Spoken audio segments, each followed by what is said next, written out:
My wife kicked me out, saying, "The house is in my name, you have no rights."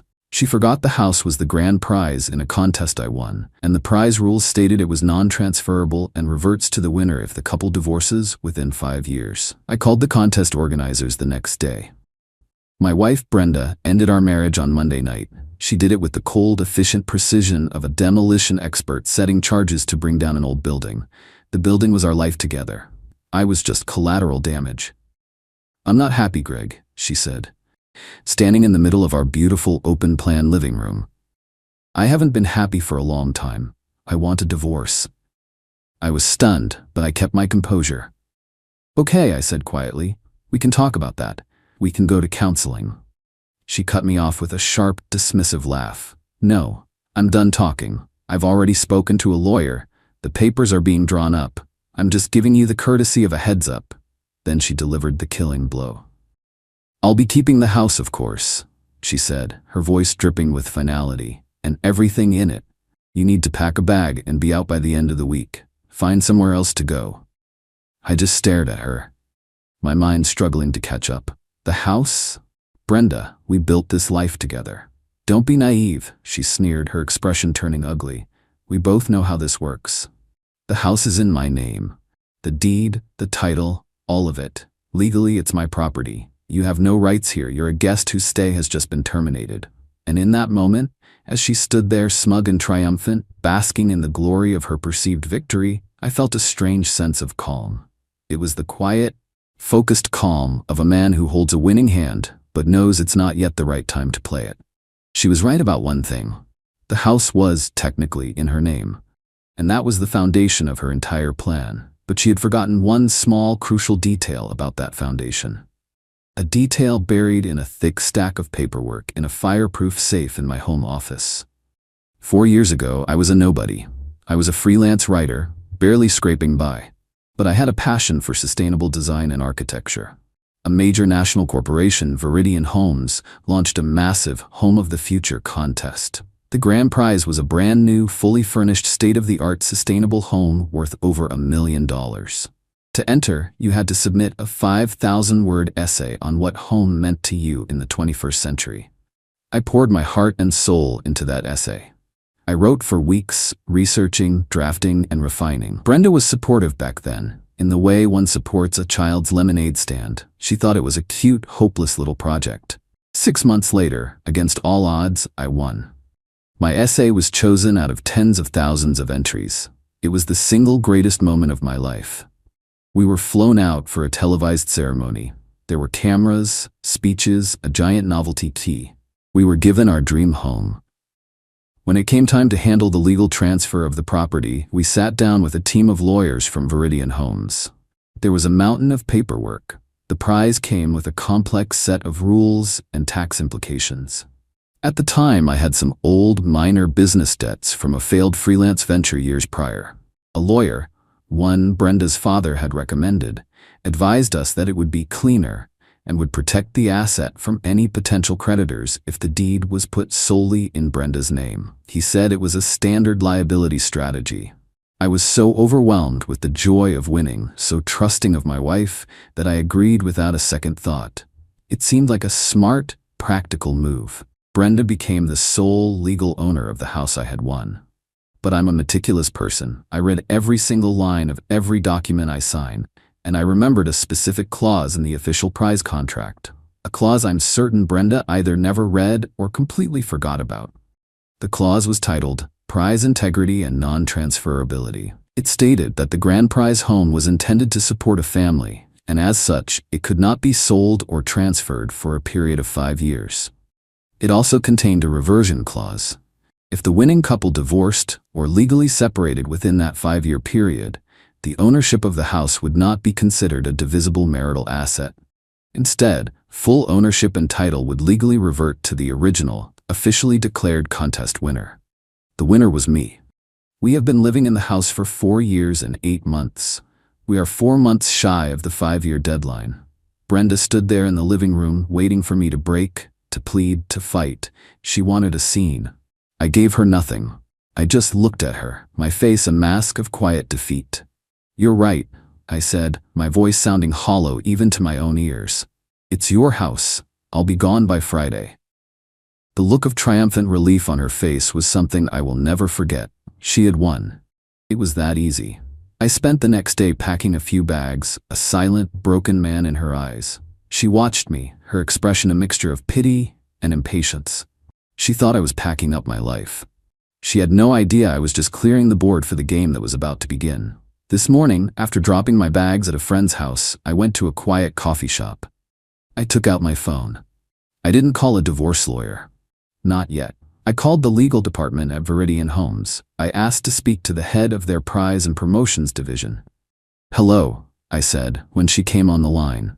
My name is Greg Peterson. I was the winner of your Home of the Future contest 4 years ago. I'm calling because I believe there has been a potential breach of the prize contract. I need to talk to someone about invoking the reversion clause. Update 1. The phone call to Viridian Homes was like dropping a match into a room full of gasoline. The woman in the prize division was polite but confused at first. But the moment I mentioned the words reversion clause and divorce, she transferred me directly to their senior corporate counsel, a man named Mr. Davies.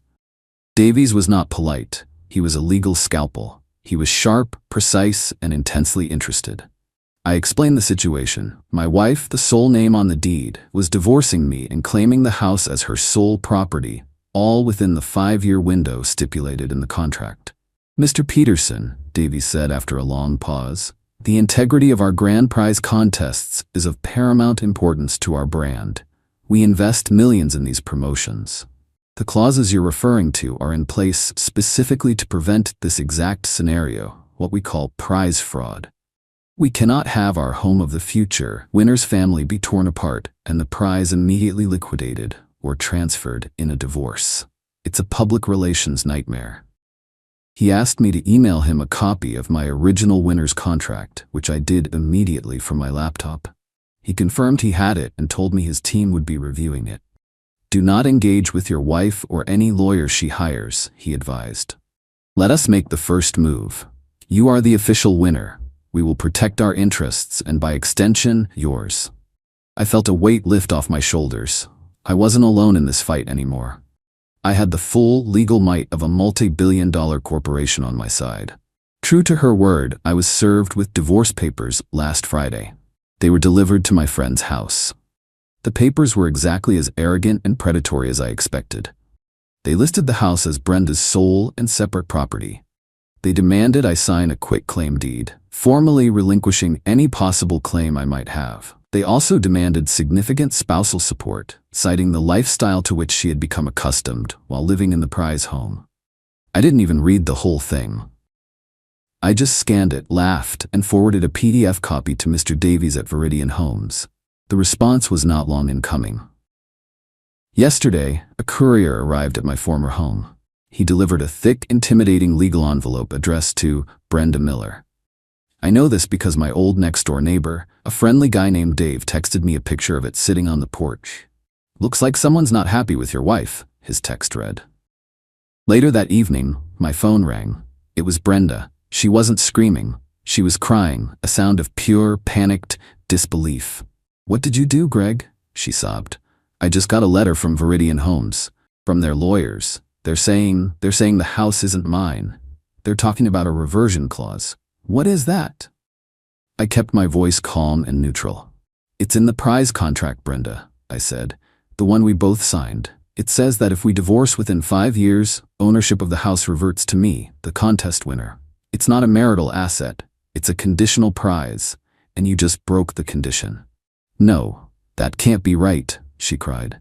My lawyer said the deed is all that matters. He said the house is mine. Then your lawyer didn't do his due diligence, I replied. He didn't read the prize contract that established the title in the first place.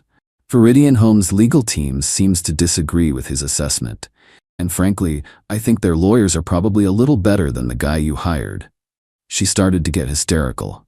This is your fault. You're trying to ruin me. You're trying to make me homeless.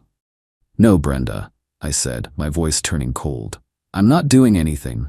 I'm just following the rules of a contest that I won. You're the one who decided to end our marriage 4 months before the prize became unconditional. You were so eager to get rid of me that you couldn't wait just a little bit longer. Your greed and your impatience are what's ruining you. You should have read the fine print." I hung up the phone. Her entire plan, her entire future was built on the assumption that she owned that house. She was now discovering that she was just a tenant on a lease that was about to expire. The foundation of her new life had just turned to dust. Update 2. The past month has been a brutal educational experience for Brenda. She discovered the vast difference between a small-town divorce lawyer and the legal department of a Fortune 500 company. It's like bringing a knife to a gunfight, only the other guy has a fleet of predator drones. Brenda's lawyer, a man who clearly thought this was a simple, open-and-shut divorce, was completely out of his depth. He sent a blustering letter back to Viridian Homes, arguing that the reversion clause was unconscionable and unenforceable against a legal deed holder. The response from Viridian's legal team was, I'm told, a thing of beauty. They didn't just reply, they buried him. They sent back a 50-page legal brief that cited dozens of precedents related to contract law, conditional prizes, and corporate promotions. They made it clear that the prize was not a gift. It was a contractually obligated award subject to the terms agreed upon by the winner. My signature on that contract was the primary legal event. The deed in Brenda's name was a secondary conditional transfer, entirely subject to the rules of the primary contract. They concluded the letter by stating that if Brenda did not immediately withdraw her claim to the house as a marital asset, Viridian Homes would not only intervene in the divorce proceedings on my behalf, but they would also consider filing a separate civil suit against her for attempted fraudulent conversion of a corporate asset. Brenda's lawyer folded immediately. He called my lawyer, I had to hire one eventually, just to handle the divorce paperwork, and told him that they were officially withdrawing any and all claims to the house. Defeated on the legal front, Brenda resorted to a campaign of emotional warfare. She tried to turn our friends and family against me. She told everyone a sob story about how her cruel, vindictive husband was using a legal loophole to steal her home and leave her with nothing. It didn't work. The problem for Brenda is that everyone knew I won that house. Our friends had been there when I was writing the essay. They had celebrated with me when I won. They knew the house was the product of my work, my passion. Her attempt to claim it as her own just made her look greedy and entitled. The final, desperate act was the affair. I had suspected it for months, but I had no proof. It turned out I didn't need to find it. It came to me. I had to go back to the house last week with a neutral third-party escort to retrieve the rest of my personal belongings. Brenda was there, her face a mask of sullen resentment. As I was packing up my office, I found a shoebox tucked away in the back of the closet. It was full of greeting cards and old photos, and at the bottom was a small stack of printed emails. They were from a man named Julian. They were graphic, explicit, and left no doubt about the nature of their relationship. They had been having an affair for over a year. The emails detailed their plans for the future, their trips together, and their shared contempt for me. One email, dated 2 weeks before she asked for the divorce, was particularly damning. Julian wrote, "Once you get the house free and clear from that dead weight, we can finally start our real life together. I can't wait to be in our home." Our home. They had been planning this all along. The divorce wasn't just about her leaving me. It was about her replacing me, using my prize as the foundation for her new relationship. I didn't confront her.